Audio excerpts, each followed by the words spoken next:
Shalom, salam sehat. Bacaan sekolah sahabat kita hari ini 17 Oktober berjudul Mengasihi Allah. Penjelasannya, sesudah Musa menyampaikan kembali kepada anak-anak Israel sejarah mereka sendiri, dia mulai memberikan kepada mereka instruksi-instruksi tentang hal-hal yang harus dilakukan supaya mereka bisa mengalahkan tanah Kanaan itu dan bagaimana mereka bertambah banyak di tanah itu.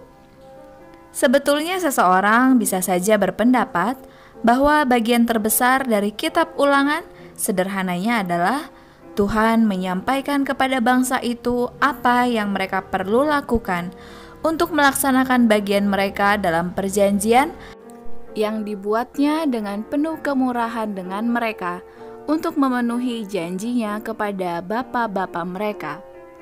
Ulangan 6 dimulai seperti ini. Inilah perintah, yakni ketetapan dan peraturan yang aku ajarkan kepadamu atas perintah Tuhan Allahmu, untuk dilakukan di negeri kemana kamu pergi untuk mendudukinya, supaya seumur hidupmu, engkau dan anak cucumu takut akan Tuhan Allahmu, dan berpegang pada segala ketetapan dan perintahnya yang kusampaikan kepadamu, dan supaya lanjut umurmu.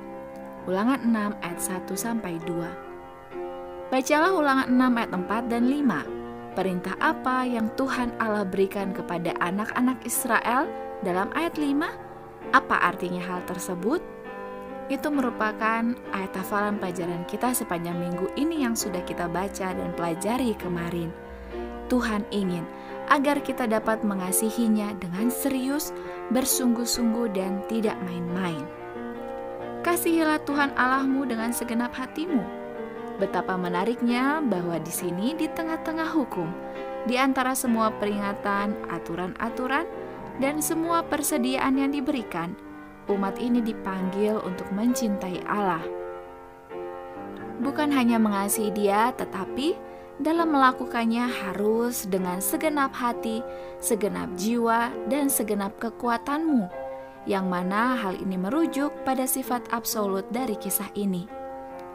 Mengasihi Allah dengan segenap hati dan jiwa dan kekuatan berarti bahwa kasih kita kepadanya haruslah jauh melebihi kasih kita kepada segala sesuatu dan kepada semua orang manapun juga, karena Dia adalah fondasi dan dasar dari segala kehidupan dan keberadaan, serta segala sesuatu lainnya.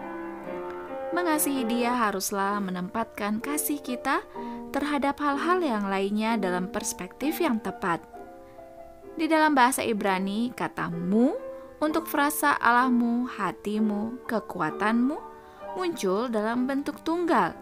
Ya, Allah sedang berbicara kepada umat itu secara keseluruhan, tetapi keseluruhan itu kuat hanya apabila terdiri dari bagian-bagian.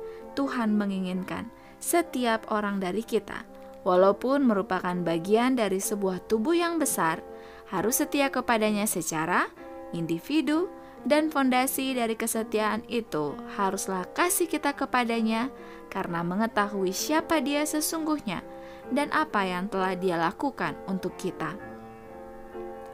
Apa artinya bagi Anda untuk mengasihi Allah dengan segenap hati dan jiwa dan kekuatan? Yaitu menuruti Tuhan, bukan hanya ketika kita secara pribadi memiliki permohonan khusus akan sesuatu yang diinginkan agar dapat dikabulkan Tuhan. Mengasihi Tuhan meskipun doa kita tidak dijawab sesuai permintaan kita. Mari kita berdoa. Ya Allah Bapa kami di surga, Engkau adalah Allah yang pemurah, Maha Pengasih dan Maha Mendengar. Kami bersukacita karena Engkau hadir dalam doa kami, hadir dalam pergumulan kami, serta hadir ketika kami bersama orang lain maupun di saat kami sendirian. Ya Tuhan, kami rindu untuk dapat mengasihi Engkau setiap waktu. Kami mohon tuntunan Roh Kudus untuk dapat mengajari kami dalam melakukannya. Terima kasih ya Tuhan, Engkau akan mendengar dan menjawab doa kami. Di dalam nama Yesus kami berdoa. Amin.